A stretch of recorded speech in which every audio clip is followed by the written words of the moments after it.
ഇവിടെ RSS Pooram കലക്കിയത് RSS വേണ്ടിയിട്ടാണെന്ന് Anwar പറഞ്ഞു. ഇവിടെ സംഘപരിവാർ ഇന്ത്യയിലാകെ നിങ്ങൾ പരിശോധിക്കണം. ഇന്ത്യയിലാകെ ആദ്യം സംഘപരിവാർ നുഴഞ്ഞു കയറിയത് പോലീസിലേക്കാണ്. അസമിലേക്ക് നോക്കൂ, ഗുജറാത്തിലേക്ക് നോക്കൂ, മഹാരാഷ്ട്രയിലേക്ക് നോക്കൂ.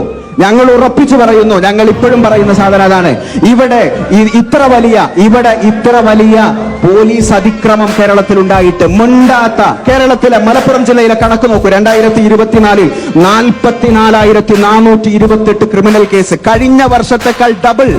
ഇതുണ്ടായിട്ട് പ്രതികരിക്കാത്ത സ്വരാജ് നിലമ്പൂർ നാട്ടുകാരനായതുകൊണ്ട് ഇവിടെ ചർച്ച ചെയ്യുന്നത് എന്താ?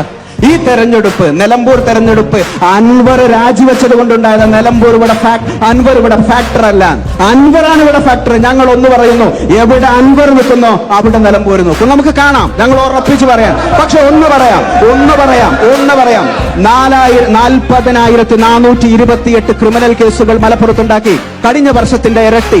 ഇതുണ്ടാക്കിയതിനെ കുറിച്ച് ആര് പ്രതികരിച്ചു? ആരാണ് ഇവിടെ പ്രതികരിച്ചത്? ഇതിനെക്കുറിച്ച് ഒന്നും പറയാതെ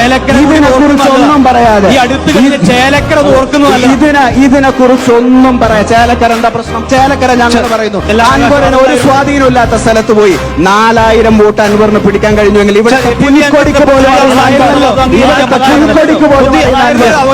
അൻവർ ഇവിടെ ജയിക്കുമെന്ന കാര്യത്തിൽ സംശയം വേണ്ട.